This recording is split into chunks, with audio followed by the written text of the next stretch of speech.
Assalamualaikum warahmatullahi wabarakatuh. Ila hadratin Nabil Mustafa Rasulullah sallallahu alaihi wasallam wa ala alihi wa azwajihi wa dzurriyyatihi wa qurabatihi wa ashabil kiram wa ila jami'il anbiya wal mursalin wal awliya wasyuhada wassalihin wa tabi'ina ila yaumiddin, khususun ila jami'i masyayikhihi wa mu'allif fi hadal kitab wa ila abaina wa ummatina wa azdadina wa masyayikhina wa auladina wa azwazina wa dzurriyyatina wa ahli baitina wa jami'i man tabi'ana, khususan jami'il arwah fi hadil majlis wa khairahum lahumul fatihah.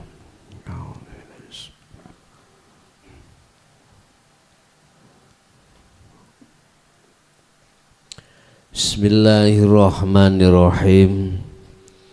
Alhamdulillahi rabbil alamin wa bihi nasta'inu ala umurid dunya waddin. Asyhadu an la ilaha illallah wa asyhadu anna Muhammadan abduhu wa rasuluh. Allahumma salli wa sallim wa barik alaihi wa ala alihi wa ashabihi ajmain. Amma ba'd. An Abi Abdillahi An-Nu'man bin Bashirin radhiyallahu anhu maqal sami'tu Rasulullah sallallahu alaihi wasallam yaqul.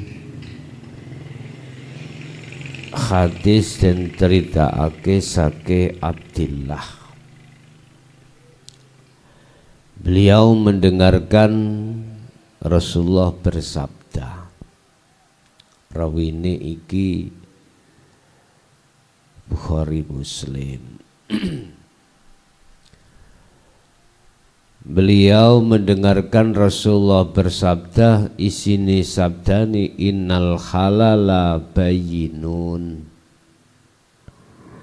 Sak temene perkara sing halal iku jelas.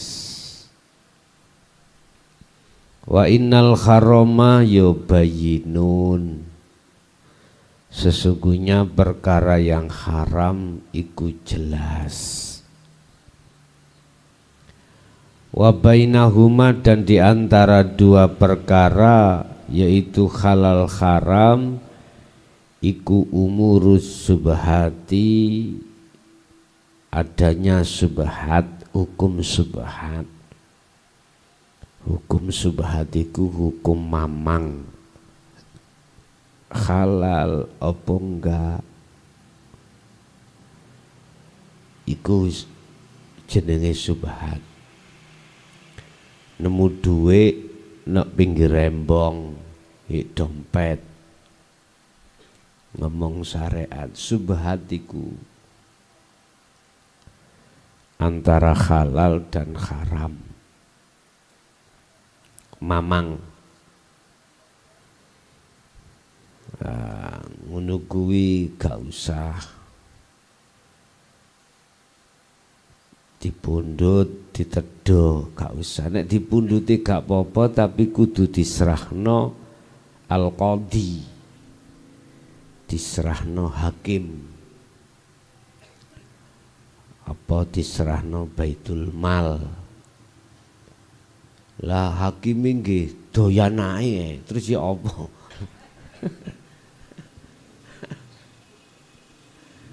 Itu ada syarat-syarat, Pak.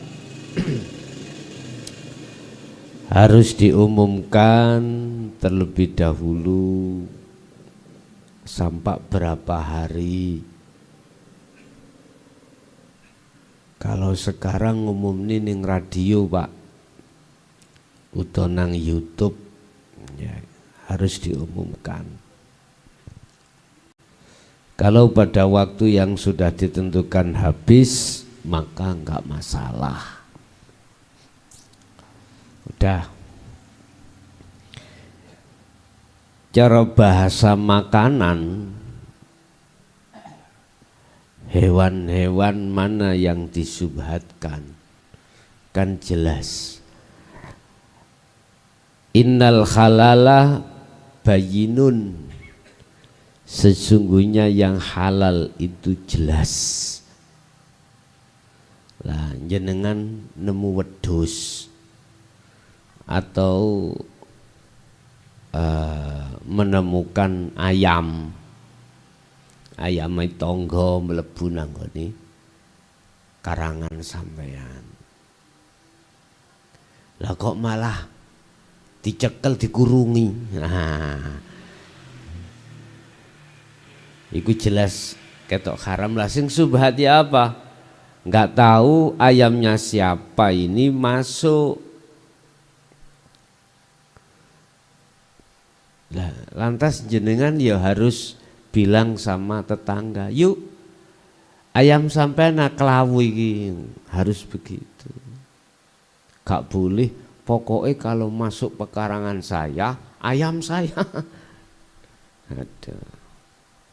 Wis, aku gak bahas, saya gak bahas dari sisi syariah, karena sudah jelas syariat itu ya apa, bagaimana yang disebut halal, disebut haram.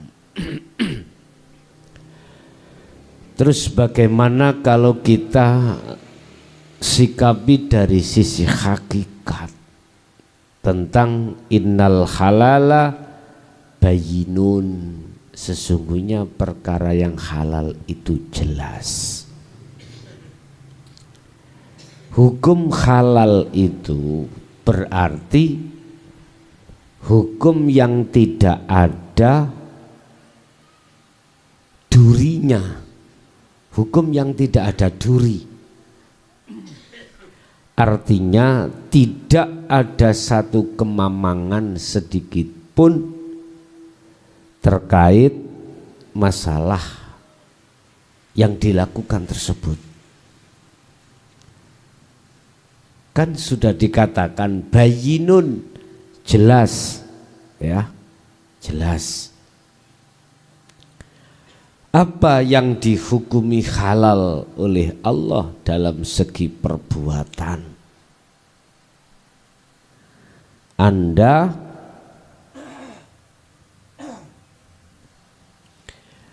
harus condong ruhaniyah itu iman hanya pada Allah atas segala hal apapun. Ini jelas.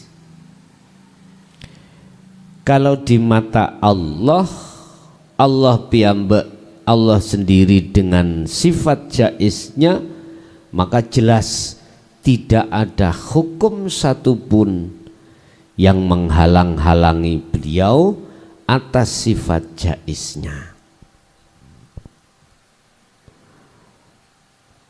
Kadang-kadang ada halal buat si A, belum tentu halal buat si B. Belum tentu. Artinya apa? Perbuatan yang dilakukan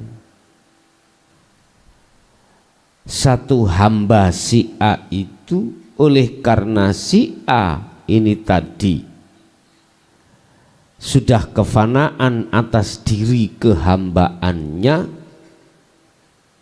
maka halal di mata si A itu.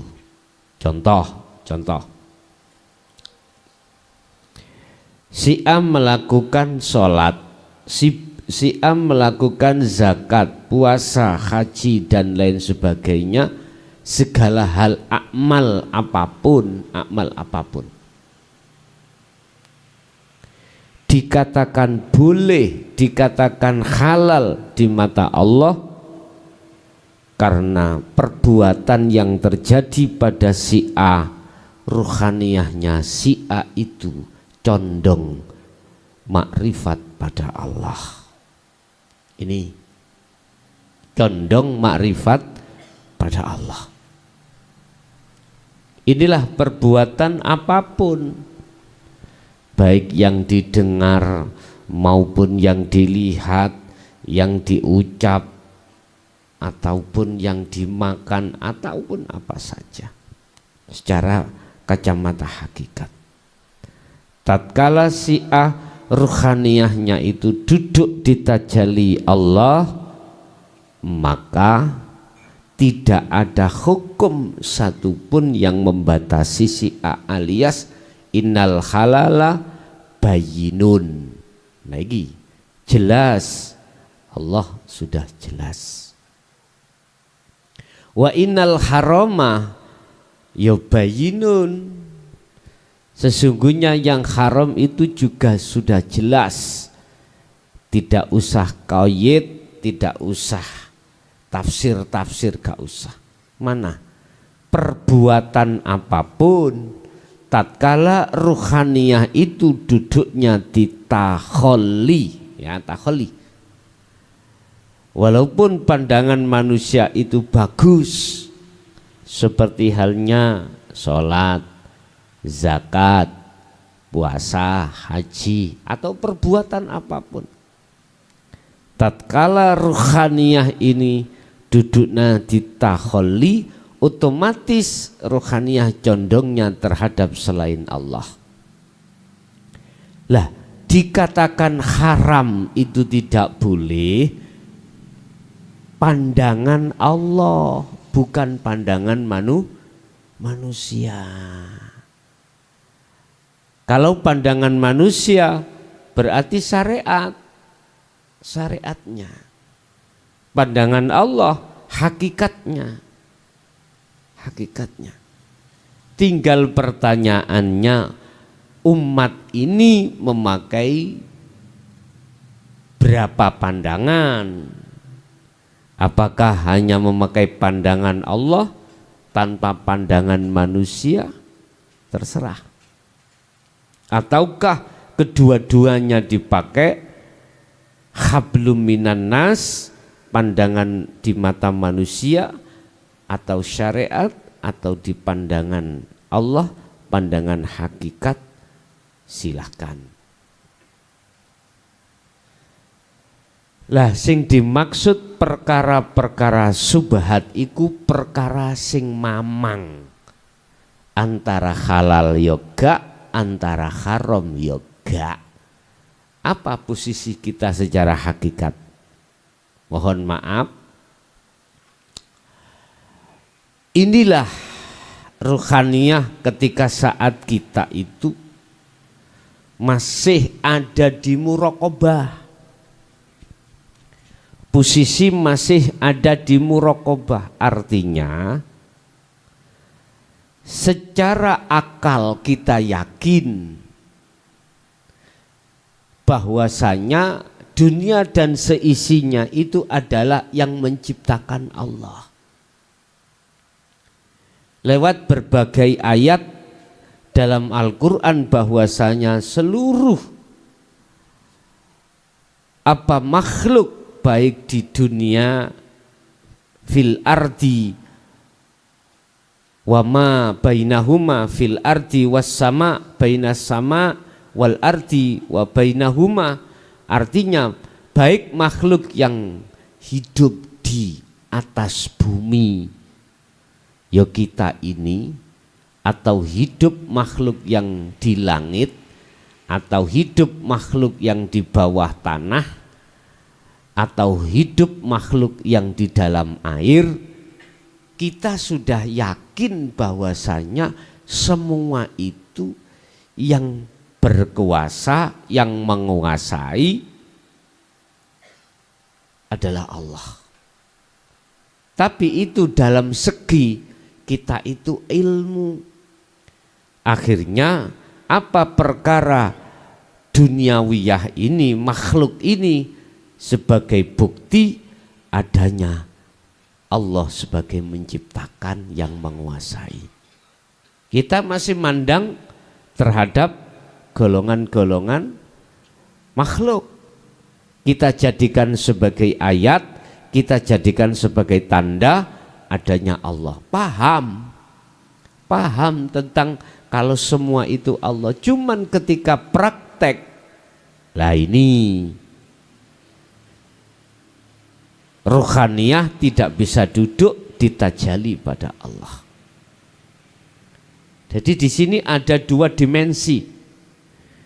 Dimensi pertama dilakukan oleh ahli hijab, meyakini bahwasanya ada Allah itu ditandai dengan adanya dunia dan seisinya.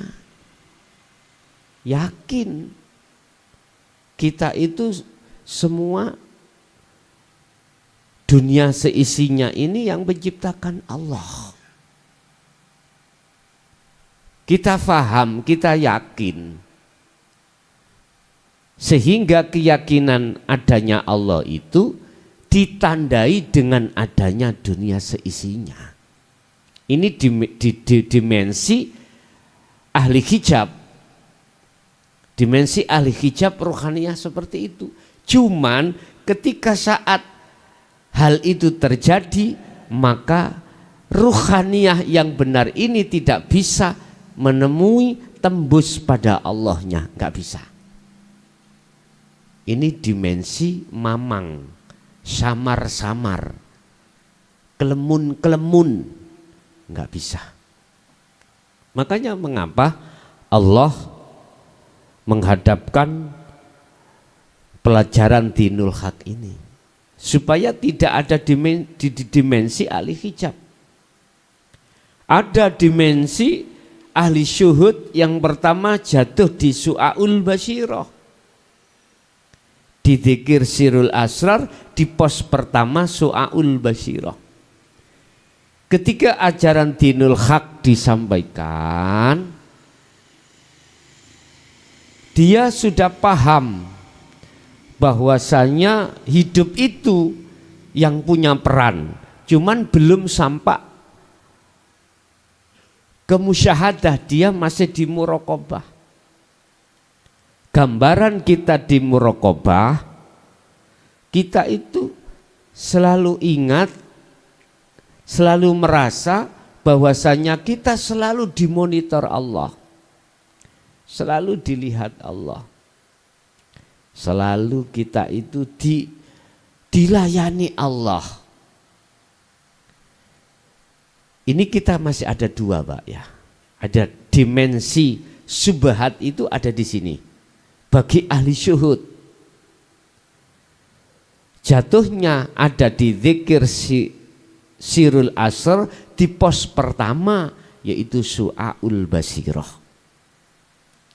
Hati sudah merasakan, sudah meyakini bahwasanya semua apa yang terjadi karena hidup. Cuman basirah kita belum ketemu hidup. Sudah ada iman. Ini dimensi ahli syuhud ada di situ. Tandanya ya apa? Anda nanti akan menghirup udara ruhaniyah itu, tatmainul qulub, anteng. Gak gampang khawatir, gak gampang gelisah. Kalau sudah ingat, sadar semua itu yang berperan adalah Allah ketika saat itu. Nah, dimensi subhat di ahli syuhud seperti ini harus kita lanjutkan untuk masuk pada innal halala bayyinun. Sesungguhnya perkara yang halal itu jelas. Bayyinun berarti wis gak diragukan. Apa? Yes, kita harus terus mengikuti zikir sirul asrar itu sampai pada pos ainul basirah. Kalau sudah pos ainul basirah yang kedua ini, Anda sudah tidak dikatakan subhat, Anda di situ dikatakan halal. Artinya sudah ke ahad, karena diri Anda sudah tiada, ruhaniyah sudah tiada, sehingga wujudnya Allah nyata bagi dirimu sebagai bukti atas ketidakwujudnya selain hidup itu. Lah, kalau posisi ruhaniyah sudah di pos ini ainul basiroh, inilah golongan ammal arifuna. Adapun orang-orang yang dikatakan orang yang sudah makrifat adalah orang yang di dalam ruhaniyahnya itu berkibar akunya Allah. Selainnya sudah tidak ada. Selainnya sudah tidak ada. Hukum apapun tidak bisa menyentuh dan menghukumi beliau ini. Karena beliau, yang kumaksud beliau itu bukan beliau si hamba. Beliau yang kumaksud adalah Allah. Apa bisa Allah kok hukumi? Oh gak bisa. Berarti hukum innal halala itu adalah Allah. Selalu. Karena innal harama makhluk ahli hijab. Bon. Barang siapa yang takut terhadap subhat, berarti dia telah menyelamatkan agama dan kehormatannya.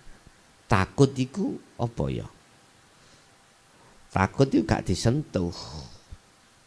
Bahasa syariat ini, subhat ini kelihatan bukan uangnya dia, bukan uangnya si A. Si A menemukan uang, menemukan tas. Mestinya biar ini menjadi innal halala, ya diserahkan terhadap qadhi. Qadhi berarti hakim. Sopo hakime ning desa? Baitul Mal berarti takmir masjid. Sopo takmir masjid? Ya siku. Engko nanti takmir masjid itu yang mengumumkan dalam jangka waktu yang ditentukan, ini tas siapa. Tapi yo harus tahu, kodinya harus paham. Jangan disebutkan barangnya asli, jangan. Nanti kalau ada orang yang ngaku-ngaku, misalnya dompetnya warna merah. Barang siapa yang kehilangan dompet merah, isinya jangan diomongkan.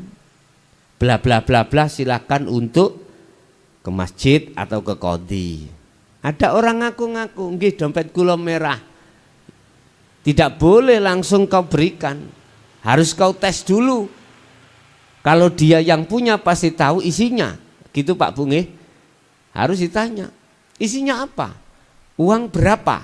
Tahu. Di dalamnya ada foto, ada apa? Tahu.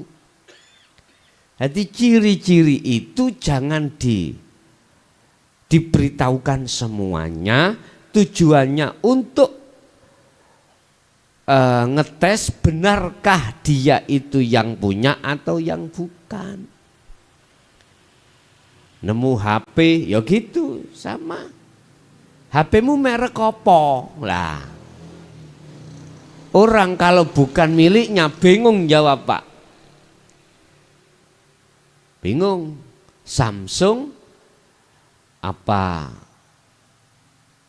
lah ini Samsung itu? Ya wis iku. Oppo atau yang lainnya dan lain sebagainya. Nanti kalau betul-betul dia yang punya, di dalamnya aplikasinya apa? Tahu.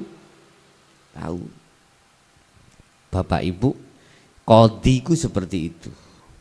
Lah qadhinya gak amanah terus bagaimana? Ya umumkan sendiri. Nemu motor nok tengah dalan, ya.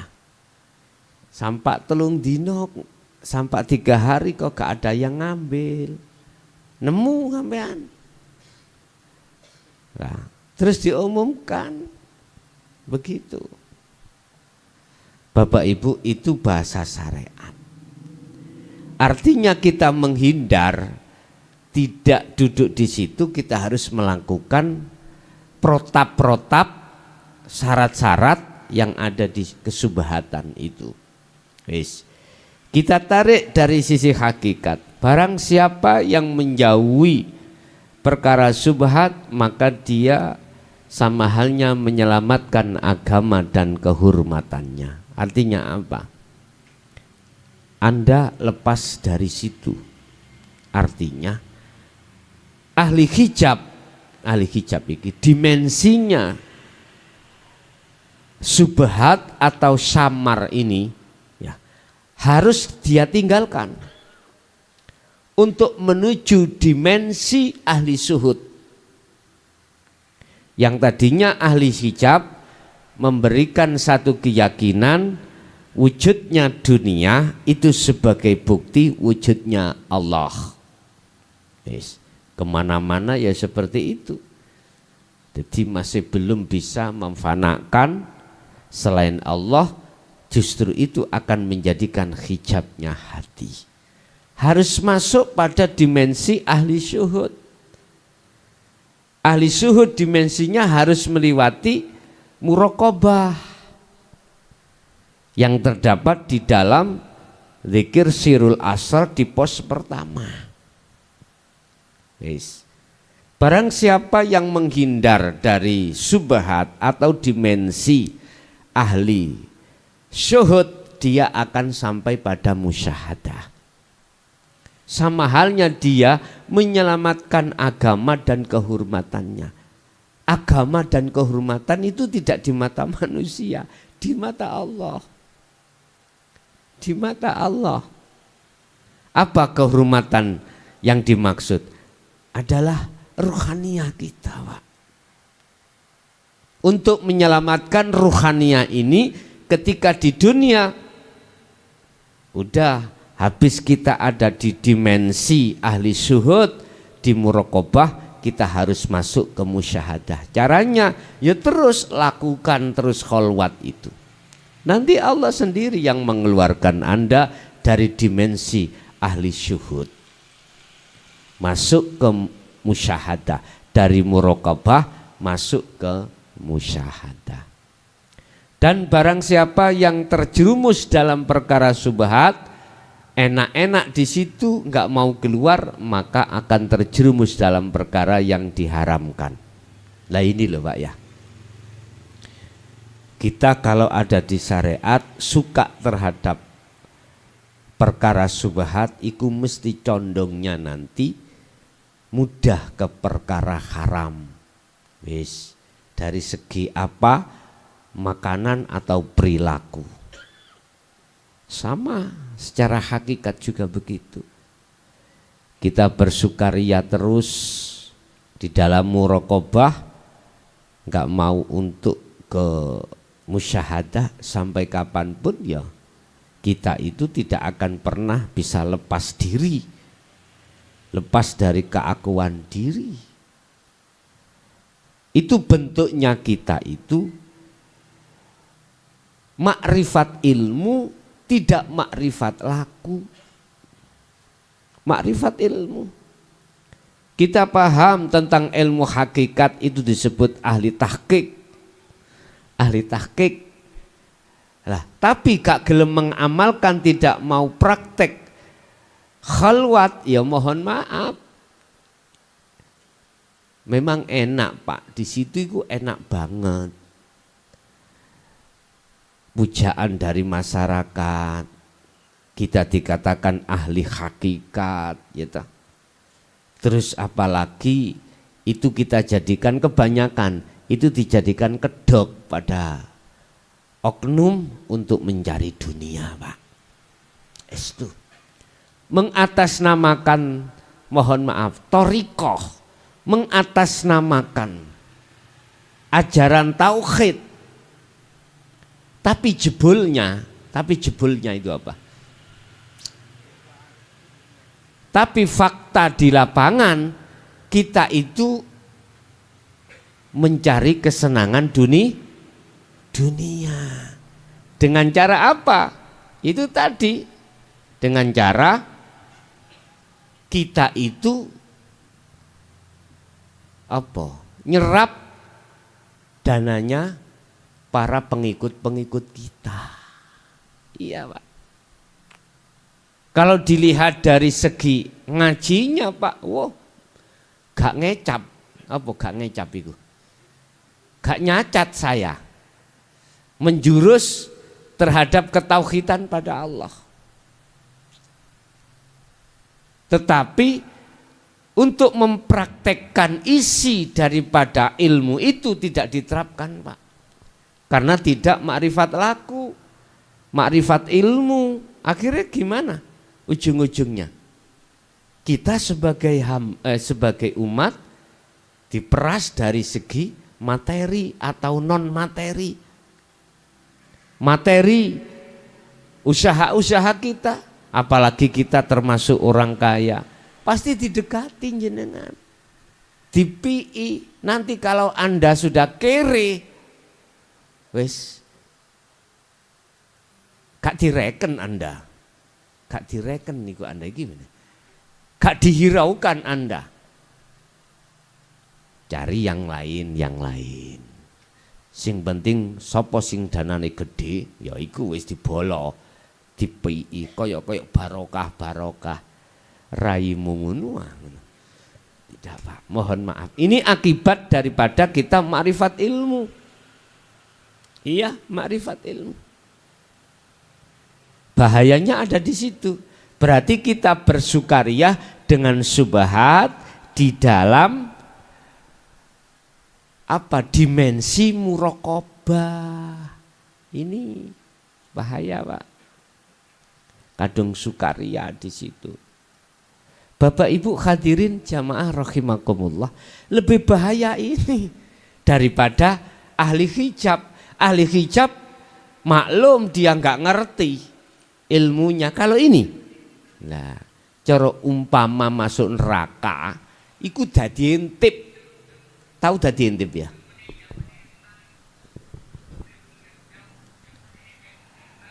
Yang paling dalam, berani mengatakan terhadap orang lain untuk menyuruh melakukan, dirinya tidak mau melakukan. Ini Bapak Ibu, banyak hal ini terjadi di tengah masyarakat, banyak. Cirinya hanya itu.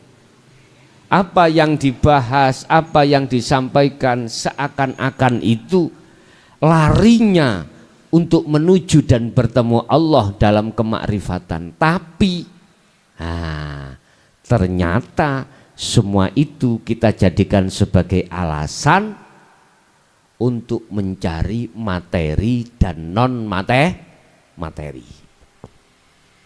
Yang non materi yang mana? Penghambaan, pujaan, iki non materi. Wong aku kiai kok, wong aku ahli tahqiq kok, awakmu yo harus demek-demek. Wah gitu. Bapak Ibu hadirin, saya nasihati ya, kalau mau, kalau nggak mau terserah Anda. Tinggalkan syubhat di dalam apa? Di dalam ahli tahqiq, tinggalkan syubhat itu. Artinya muraqabah ini lanjutkan ke musyahadah. Kalau tidak, siapapun kita, mohon maaf loh Pak, apalagi kita manusia di dunia masih butuh kekayaan, masih butuh urusan dunia. Pasti kita nanti akan terpengaruh dengan silaunya hal itu. Wis siapapun akan silau, Pak. Akan silau. Ingat bahwasanya Rasulullah pernah mengatakan, aku tidak akan pernah bisa bebas dan membebaskan diriku dari nafsu dalam diriku sendiri manakala tidak ditolong oleh Allah. Lah Allah menolong itu ya tidak angger orang yang ditolong Bapak Ibu. Ada yang dipilih. Siapa yang dipilih itu? Yang ditolong. Merekalah yang selalu senantiasa ruhaniyahnya itu condong hanya pada Allah lewat zikir tersebut. Bapak Ibu hadirin jamaah rahimakumullah, yang menjadi hal yang terpenting dalam hadis ini, Allah katakan,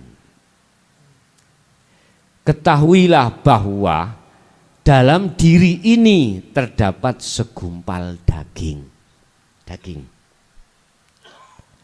Jika dia baik, maka baiklah seluruh tubuh ini.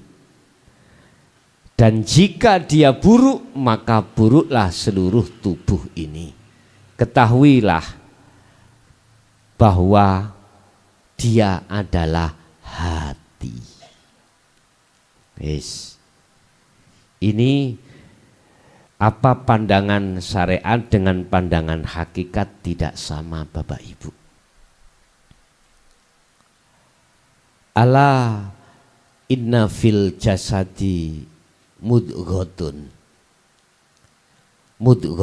Jadi sesungguhnya ketahuilah dalam diri ini ada satu segumpal daging. Manakala daging itu baik, baiklah seluruh jasad. Manakala segumpal daging itu buruk, maka buruklah semua jasad. Ini yang bagaimana? Wahuwa al-qalbu, yang dimaksud adalah hati. Pandangan syariat ini, yang dimaksud hati ya itu segumpal daging. Akhirnya prosesnya apa yang dimakan fisik. Kalau yang dimakan fisik ini adalah halal secara syariat, maka baguslah hati miturut pandangan manusia. Miturut pandangan manusia. Manakala yang dipangan, yang dimakan ini adalah perkara haram, subhat bahkan haram, maka rusaklah jasad ini. Inilah mengapa ketika habis beat kami menekankan terkait masalah makanan yang diharamkan, minuman yang diharamkan itu Anda hindari. Itu karena ada kaitannya dengan hukum syariah. Tapi ketahuilah bukan itu maksud sebenarnya. Berhubung jasmani Anda masih ada, maka sedikit banyaknya harus dijaga perkara yang diharamkan miturut hukum syariat. Wis. Pandangan hakikat yang dimaksud kolbun itu apa? Yang dimaksud kolbun, Imam Ghazali dawuh al-qalbu ay ar-ruh. Kolbun hati itu maksudnya ruh. Apabila ruhaniyahmu itu di mata Allah baik, mohon maaf, maka jasadmu ya ikut baik. Bahasa jasad itu adalah perilaku dohiriyah. Bukan jasad tangan, kaki, bukan. Perilaku yang ditimbulkan oleh jasmani. Nah ini. Itu pasti baik. Baik di mata Allah maksudnya apa? Jasadmu itu melakukan segi apapun, ruhaniyahmu condong terhadap Allah, inilah yang dimaksud baik. Ketika, mohon maaf, jasad kita menghadapi persoalan yang rumit, yang menggelisahkan, yang menyusahkan, berhubung ruhaniyahmu baik di mata Allah, baik berarti ruhaniyahmu itu condong pada Allah. Otomatis apa yang dirasa dalam jasadmu itu enteng. Tahu enteng? Los, nggak beban bos. Kayak lagune wong edan kalau. Ya apa iku lagune wong edan? Edan. Iku lho lagune sapa iku aku krungu. Dadi sudah nggak beban sama sekali. Nggak ada beban sama sekali. Karena Allah sudah ruhaniyahmu itu sudah condong hanya pada Allah, otomatis jasmaniahmu akan baik. Makanya jenengan pingin sehat jasmani ya, yang punya penyakit berat-berat itu ya. Nek sampai kepingin saras gampang. Terapi yo condong hatimu hanya pada Allah. Condong no terus. Caranya nyondongkan ya dikira. Sadaro kuwabeh persoalan itu hanya Allah dan aku Allah yang melakukan itu. Nantilah apa yang kau rasa itu dalam hatimu tidak ada rasa khawatir atau rasa gelisah, bahkan rasa takut. Ada loh Pak, orang masuk rumah sakit itu takut. Apalagi kalau di omongan ya. Kalau dikasih tahu operasi, wah wis gak iso turu Pak. Gak iso turu, nggak bisa tidur. Nggak bisa tidur. Ada orang seperti ini. Ketakutan. Bapak Ibu hadirin jamaah rahimakumullah. Idza sholahat sholahal jasadahu, sholahal jasadu kulluhu. Maksudnya apabila segumpal darah ruhaniyah itu baik di mata Allah, jasmanimu itu, perilaku jasmanimu di mata Allah mesti baik. Karena enggak ada beban. Saya coba jenengan nyun sewu lho ya. Ruhaniyah sampean iku tidak condong pada Allah. Kongon sualan cekak. Kiai, kongon sualan cekak melakukan wani ya? Enggak berani. Karena gejokan hukum syariat. Enggak salah dia munggu syariat. Tapi hakikat tidak los, gak wani Pak. Enggak berani. Tengah dalan nguyuh ngatar ditemplekno bani mobil wani, enggak berani. Lah jenengan sing wis los, ya. Sopir-sopir iki lho. Wes, kaya gak ndek dosa ae. Iya. Los karena los sudah. Los. Tapi walaupun Anda ini tadi mohon maaf gitu. Ruhaniyahmu itu baik di mata Allah, baik di mata Allah. Jasmani ki enggak ada beban, sudah enggak ada beban. Itulah maksudnya sholahal jasadu kulluhu. 1. 2. Wa idza fasadal jasadu kulluhu. Manakala segumpal darah daging itu jelek, maka jeleklah semuanya. Ya ruh itu jelek di mata Allah maksudnya. Kitalah ahli hijab. Kalau ahli hijab beban Pak. Kalau kita punya status itu beban. Lho nggih, beban sekali. Mboten saged los, tidak bisa los. Karena apa? Ruhaniyah kita itu masih jelek di mata Allah. Nah terus bagaimana caranya ruhaniyah kita itu baik di mata Allah, segumpal daging ruh itu baik di mata Allah. Sering saya katakan Jaya Baru itu setiap tahun di bulan Ramadan selalu memberikan pondasi dasar dinul haq.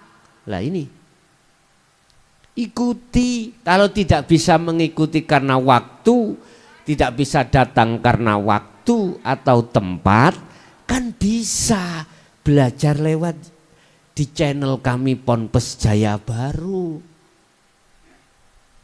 Di situ nanti saya layani tanya jawab. Ada yang kurang paham, kalau saya pas itu keadaan senggang pasti langsung saya bisa jawab, baik telepon maupun WA. Jikalau jasmani saya itu masih sibuk, ya mungkin tanyanya pagi jawabnya malam.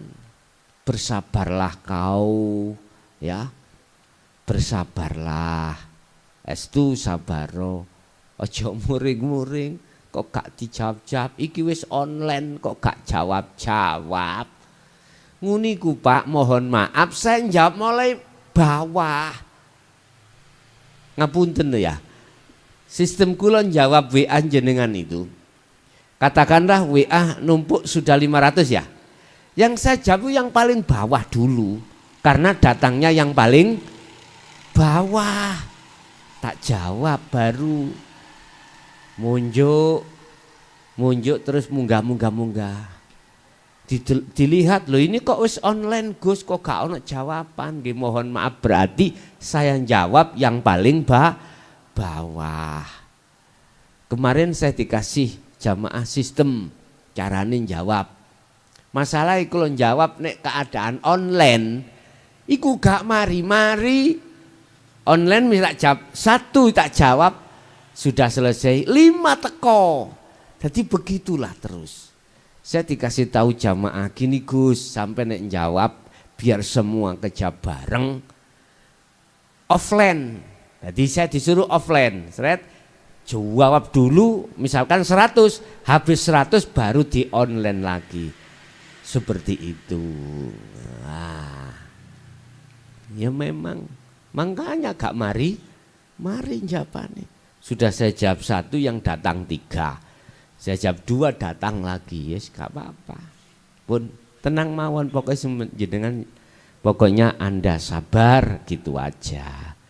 Pun kesimpulan hadis ini Bapak Ibu secara hakikat jatuhnya pada ruhaniyah kita.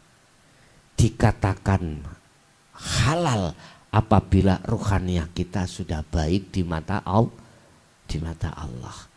Dikatakan haram karena ruhaniyah kita itu masih jelek di mata Allah.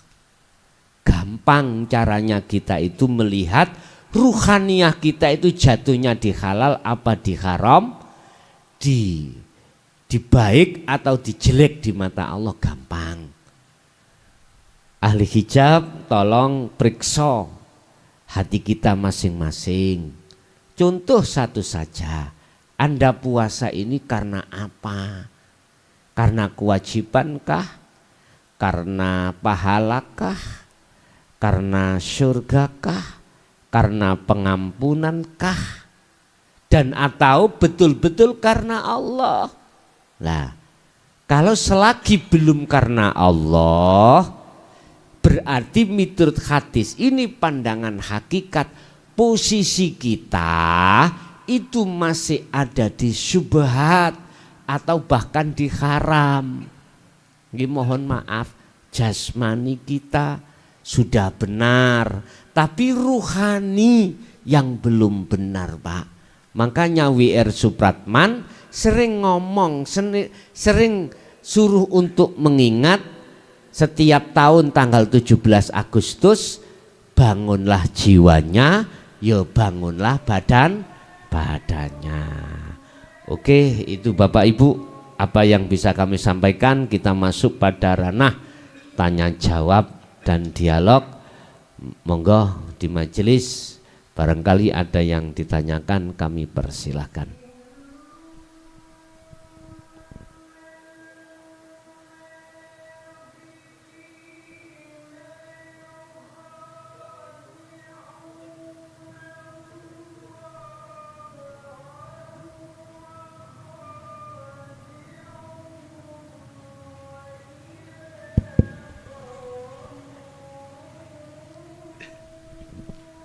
Assalamualaikum Gus. Waalaikumsalam. Sebenarnya rentetan sebelumnya banyak kejadian kepada diri saya. Yang saya mau tanyakan ini yang terakhir saja. Malam pripun Gus? Terkait dengan ya kejadian yang pada apa yang saya alami Gus. Ya. Malam tadi ya. Saya waktu sholat yaitu mulai sholat tarwih itu rasanya itu saya memang Allah. Saya tegak lurus tapi enggak berupa apa? Enggak berupa jasad, tapi berupa cahaya putih. Ya. Terus belakang ini malaikat-malaikat saya. Bahwa saya Allah. Memang saya benar-benar Allah. Gimana itu Gus? Repot anak mau penjelasannya. Terima kasih. Ketika saat ruhaniyah itu di titik musyahadah,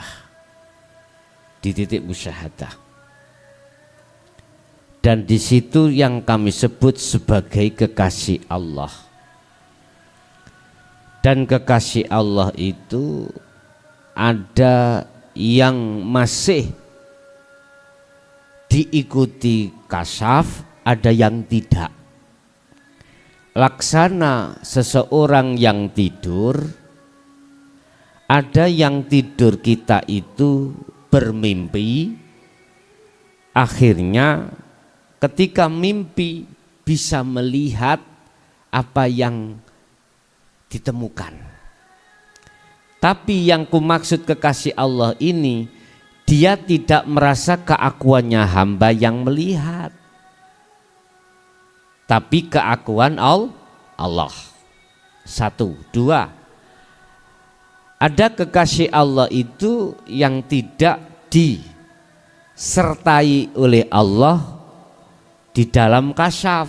Laksana seorang tidur tidak bermimpi, jadi tidak melihat apa-apa, tidak melihat apa-apa. Jadi saya katakan itu sudah benar. Itu sudah benar. Artinya dikatakan kekasih Allah adalah keakuan dirinya itu sudah tidak ada lagi. Sehingga yang muncul dalam diri adalah keakuan Allah. Sekalipun itu melihat sesuatu yang disebut para malaikat, rupa cahaya tadi. Iku berarti kekasih Allah di musyahadah, tetapi kasafnya iku isik ngiting. Apa ngiting? Ikut. Hati mengikuti. Jadi kekasih Allah ada yang karomah, ada yang tidak. Seperti kekasih Allah dalam hal Rasulullah, dalam hal para utusan Allah, disebut mukjizat. Nah, contoh Kanjeng Nabi, mukjizate pada waktu itu drijinya, apa drijinya itu? Jari-jarinya bisa mengeluarkan air. Kan mokhal, jari bisa keluar lagi gitu toh. Sedangkan air ini yang dibutuhkan minum para sahabat pada saat itu. Ini kasaf, ini karomah, bisa jadi seperti itu. Jadi kekasih Allah itu ada dua golongan. Kalau bicara tentang kasaf, ada yang diikuti kasaf, ada yang tidak. Ketika diikuti kasaf, contoh, beliau tahu yang akan terjadi, tahu. Kita melihatnya tahu. Tapi dalam posisinya beliau itu ruhaniyah, bukan dirinya, paham nggih? Dirinya ke hambanya diri sudah dia sirna. Keakuan Allah. Umpama saya tanya, yang tahu tadi siapa? Mesti jawab aku Allah, bukan aku Muksin, bukan. Aku Allah. Itu kalau ditanya secara pribadi pasti seperti itu. Bahasa halus, taunya aku sebab dikasih Allah, tahu berarti yang tahu sebetulnya adalah Allah. Dilebokno sing mancep pisan biar jelem, ya aku Allah sing tahu, bukan aku Muksin. Paham nggih? Oke. Ada lagi? Assalamualaikum warahmatullahi wabarakatuh. Waalaikumsalam warahmatullahi wabarakatuh. Perkenalkan, saya nama Ibu Portini dari Madiun. Saya mewakili ibu-ibu yang di sini semuanya masih baru Ini bab zakat fitrah. Iya. Secara hakikat bagaimana? Yang kedua, untuk saya pribadi ada perdebatan sama teman, orang yang sudah hakikat katanya sudah wusul mengenai halal dan haram itu, apakah sampai memakan itu daging babi pun halal? Itu saja. Akhirus salam, wassalamualaikum warahmatullahi wabarakatuh. Waalaikumsalam warahmatullahi wabarakatuh. Tentang zakat fitrah diterangkan di dalam satu hadis, zakat fitrah itu pembukaan mulai dari masuknya bulan Ramadan sampai ditutupnya sebelum, mohon maaf, khutbah Idul Fitri selesai. Itu batas. Berarti setelah khutbah Idul Fitri itu turun, maka tidak sahlah yang namanya zakat fitrah. Artinya tidak dikatakan zakat fitrah, itu sedekah. Lah terus apa fungsinya zakat fitrah secara syariat? Untuk membersihkan seluruh apa kesalahan-kesalahan ketika saat kita itu setahun atau 2 tahun sebelum Ramadan ini. Sarengat, ya dah? Syariat ya. Jadi puasa itu tidak akan sah di mata Allah secara syariat manakala tidak ditutup zakat fitrah. Oke. Iku sarengat, memang betul. Tapi hakikat zakat fitrah adalah melepaskan keakuan makhluk di dalam dirimu atas segala-galanya. Ini enggak ada hubungannya dengan materi, enggak ada. Wong ruhaniyah berarti perilaku iman. Iman kita kalau masih di titik selain Allah yang bisa memberikan manfaat atau mudarat, maka hakikatnya kita belum bersuci, belum berzakat fitrah. Lah, kalau iman itu sudah masuk pada hanya Allah, iyyaka na'budu, hanya Allah yang dimaksud di sini adalah bukan sebuah nama. Hidup yang dimaksud bukan sebuah sifat, maka disitulah Bapak Ibu hakikatnya zakat fitrah. Satu. Yang kedua, masalah ruhaniyah yang sudah wusul terhadap Allah, sudah ngaku-ngaku wusul, terus makan barang yang haram, yaitu babi. Bagaimana itu? Saya bertanya terlebih dulu. Sebab ada kalimah yang mengatakan yang disebut orang yang sudah wusul adalah orang itu tidak pernah ngaku wusul. Nah, kalau dia ngaku wusul, mohon maaf, wong hamba kok ngaku wusul, ya nggak bisa lah. Tanya dulu. Sebab kalau yang dikatakan wusul, hambanya kan wis boten enten toh Pak Bu. Tidak ada toh? Tidak ada. Bagaimana mungkin hamba yang tidak ada itu bisa berbuat? Enggak mungkin toh. Sesuatu yang tidak ada enggak mungkin bisa berbuat. Justru yang berbuat itu sesuatu yang ada. Apa mungkin sesuatu yang tidak ada itu ngaku sudah wusul? Ya enggak mungkin lah Pak. Enggak mungkin. Makanya saya katakan, rumus mengatakan orang yang ngaku-ngaku sudah wusul berarti tanda belum wusul. Sebab orang yang betul-betul dikatakan oleh pandangan Allah sudah wusul, likok pada Allah, bagaimana dia ngaku wong dia itu tidak tidak ada. Jelas maksud kula, Bu? Jadi enggak akan bisa mungkin melakukan sesuatu wong tidak ada. Yang bisa melakukan hanyalah Allah. Lah wong nyatanya, lah kuwi ndelok nyatanya makhluk open. Ini loh persoalannya itu. Bapak Ibu hadirin jamaah rahimakumullah. Jangankan beliau itu mau makan barang haram subhaten ndak kok, karena dia sudah tidak ada. Contoh logika mawon. Kalau Anda sudah tidak ada alias mati, kasih soto mau makan? Halo? Enggak bisa. Aslinya mau kalau bisa. Tapi enggak bisa, Bu. Dikasih soto, ya enggak bisa makan.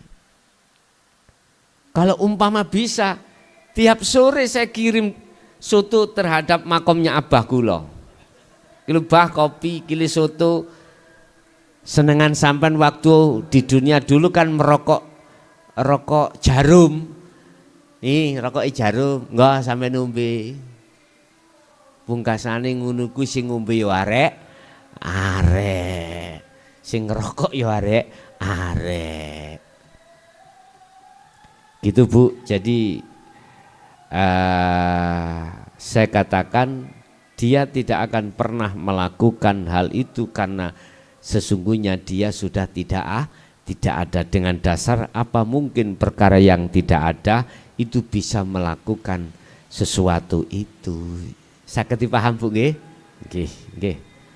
Mungkin ada lagi? Di majelis, monggo.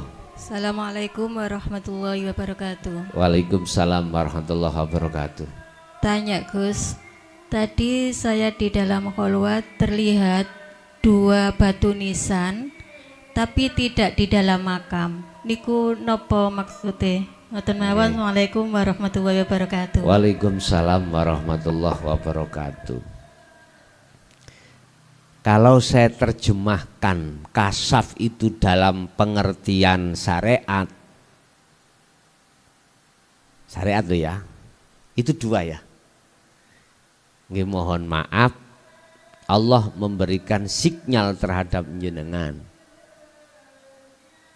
Dan batu nisan itu batu jenengan piyambek. 1 syariat. Jadi besok sampean gak ngerepotno sing urip ya. Mulai sakniki siapno batu nisan untuk sendiri ditulis.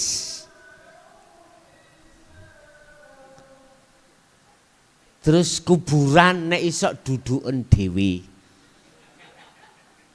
Loh enak toh? Loh banyak orang-orang yang menyiapkan kuburan untuk dirinya sendiri. Sudah dikeduk, sudah ada Pak, banyak Pak. Tapi yo gak mungkin di kuburan umum. Ya mboten boleh, harus di pekarangan sendiri. Enggak apa-apa, siapkan. Besok tetangga, saudara enak gak melok duduk, gak adik nulisi. Tanggale nek sampean pingin tahu, ya tulis sendiri. Tahunnya kapan sak minta jenengan. Sak minta. Iki syariat ya, niku kasaf tak takwil di dalam syariat. Wis. Batu nisan nak tetenger toh Bu ya. Tetenger. Sekarang tetandanya wujudnya Allah di mana? Ya kematianmu. Bukan kematian syariat maksudku, kematian keakuan. Tatkala kematian keakuan itu sudah muncul dalam dirimu, hamba ingsun dirimu dan hamba makhluk selain dirimu, ini 2. Berarti ingsun dirinya hamba makhluk dan selain makhluk selain Anda. Berarti nek saya naikkan takwil ini secara mutasabihat, cedak, dekat sudah kemakrifatan. Artinya itu tetanda, dikatakan tetanda kau itu bisa sampai pada Allah, ya akumu itu harus dimatikan. Kemarin sudah saya katakan kok.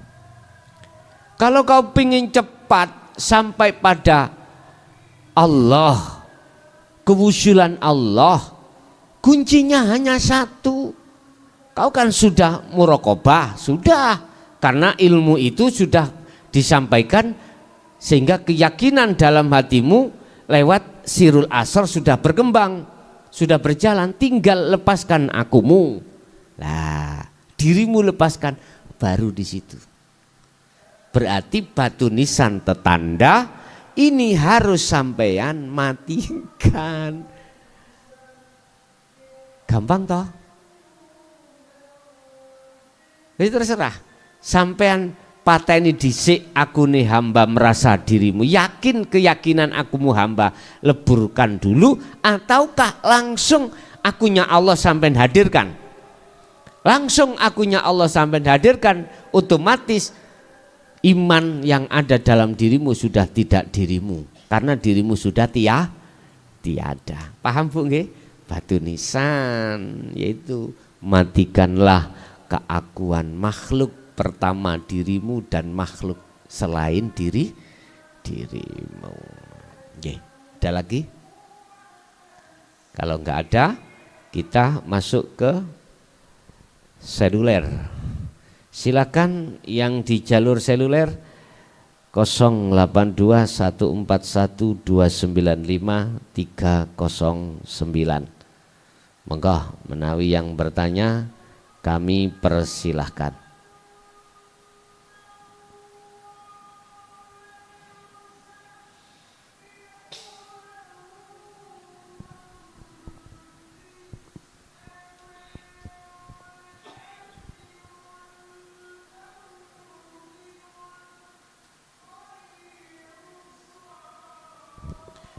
Belum ada, barangkali kita masuk kembali kepada jalur di majelis jamaah. Ada yang tanya, kami persilakan. Memang menjelang ngeten iki konco-konco sing di luar kathah sing sik kerja mungkin. Jadi monggo yang di majelis aja. Assalamualaikum warahmatullahi wabarakatuh. Waalaikumsalam warahmatullahi wabarakatuh. Mohon ditahan dulu, ini mumpung ada yang masuk. Assalamualaikum. Waalaikumsalam. Saking pundi? Saking Samarinda, Pak. Saking pundi, Bu? Saking Samarinda, Pak. Samarinda, silakan yang ditanyakan, Bu. Anu yang saya tanyakan maksudnya mematikan keadaan yang mematikan keadaan kita sebagai hamba itu penghapusan kehambaan. Nggih. Sampun Ibu? Nggih. Terus itu dah. Usul, saya kan orang baru Pak ya. Usul itu apa ya Pak? Usul itu apa? Gitu, usul itu apa? Iya, betul. Sudah Bu? Ayo, makasih Pak. Makasih Pak ya. Assalamualaikum warahmatullahi wabarakatuh. Waalaikumsalam warahmatullahi wabarakatuh. Ibu yang ada di Samarinda, apa sih usul itu? Tolong dicatat ya. Di belakang Ibu Samarinda, bisa kami terima? Assalamualaikum. Waalaikumsalam warahmatullahi. Saking pundi Bapak? Lombok. Tiang ini dari Lombok, Nusa Tenggara Barat, Bapak Sanjung Yahya. Iya, langsung yang ditanyakan Bapak. Ini tiang ikuti live-nya Gus. Jadi tiang akan tanyakan nih beberapa tentang peristiwa di Halwat. Jadi beberapa hari ini tiang Halwat. Jadi apakah di dalam Halwat itu harus kita ketemu atau bisa melihat hal-hal yang baik itu yang gaib maupun orang-orang yang tertentu yang bisa kita ketemukan gitu Gus. Itu. Jadi pertama kemarin waktu tiang halawat, jadi kok tiba-tiba tanpa saya melihat sesuatu apapun lah itu bisa ke alam yang mana, saya juga tidak tahu itu. Jadi di alam itu saya pun tidak ada dan sepi semua jelas terang semua. Dan ketika itu jasad saya ini tidur kok terlelap lah gitu. Gitu ya. Tapi setelah saya hadir atau jasad ini sadar, posisi saya keadaan sujud lah gitu. Gimana penjelasannya? Terus yang kedua, di dalam halwat ini sekarang-kadang kok saya tidur aja anunya Gus. Tapi tetap di alam yang sama, di alam yang tak ada orang, tak ada saya juga di sana. Di saat sadar pun saya dalam keadaan posisi sujud. Terus yang terakhir Gus, ini masalah kematian. Pernah saya dengar masalah kematian baik itu syariat, tarekat, hakikat dan marifat. Kematian syariat itu katanya kan kita asal ke tanah, sedangkan kematian tarekat itu kering dan kematian hakikat itu basah atau utuh dan kematian marifat itu hilang. Nah, gimana penjelasannya Gus? Terima kasih. Assalamualaikum warahmatullahi wabarakatuh. Waalaikumsalam warahmatullahi wabarakatuh. Di jalur telepon karena waktunya sudah maghrib, saya tutup. Tak jawab 3 pertanyaan. Yang pertama, ketika saat kita khalwat itu tidak harus untuk melewati maqam mukasyafah, tidak, itu urusan Allah, ya dah. Dan apa yang ada di dalamnya itu semua adalah kita kembalikan pada Allah. Kita akan bisa untuk mengembalikan pada Allah manakala kita tetap membawa dan berpegang teguh dengan tali Allah, yaitu al-dzikru bisiril asrar. Lah terus ketika saat di dalam alam itu, apa yang harus kita lakukan?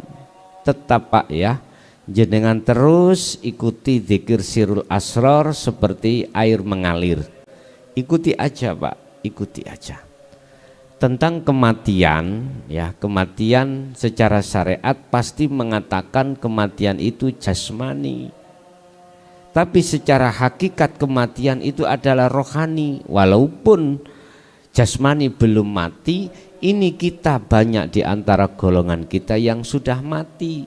Ruhaniyahnya, tanda kalau rohaniyah kita mati, khatamallahu ala qulubihim wa ala sam'ihim. Ruhaniyah kita itu terhijabi oleh selain Allah itu berarti ruhaniyah yang mati. Terus untuk pertanyaan yang nomor 2 dari ibu tadi tentang khalwat itu apa? Kok khalwat? Wusul itu apa? Wusul itu rohaniyah sudah sampai pada Allah Bu. Wa inna ilaihi rajiun, sudah sampai pada Allah. Monggo sing makan langsung makan mawon pun maghrib nasinya. Lah terus sebelum kewusulan itu terjadi yang namanya penafian atau pemfanaan selain daripada Allah. Artinya diri kita, keakuan kita yang segala-galanya tadi makhluk itu harus difanakan. Konteks dalam iman, jangan beriman kalau selain Allah yang melakukan, jangan. Kita harus menafikan iman kita yang tadinya selain Allah itu yang melakukan. Setelah itu baru muncul keakuan Allah. Inilah maksudnya Bu, yang namanya khalwat atau apa tadi pertanyaan yang kedua tadi, di samping wusul itu menafikan gini ki. Jadi jenengan jangan iman dalam hatimu, yakin kalau jenengan yang melakukan, jangan. Tanamkanlah Allahnya dalam diri jenengan yang berhak yang melakukan. Imannya sampai letakkan di situ. Barulah ini yang dikatakan jenengan itu menafikan. Terus yang terakhir, pertanyaan dari yang terakhir tadi apa?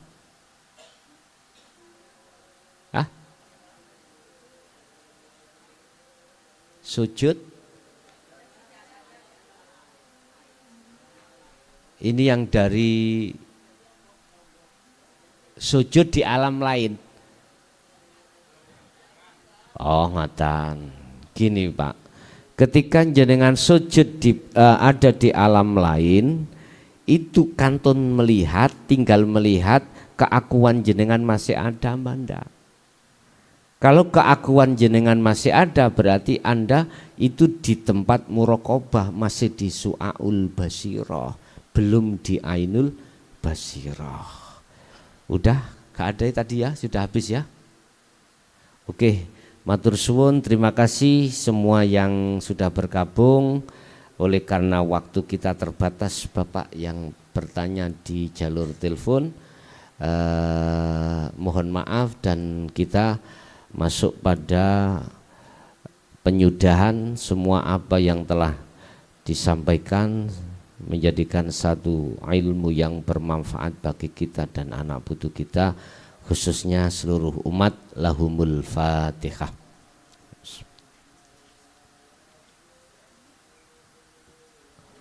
Akhirul kalam, assalamualaikum warahmatullahi wabarakatuh.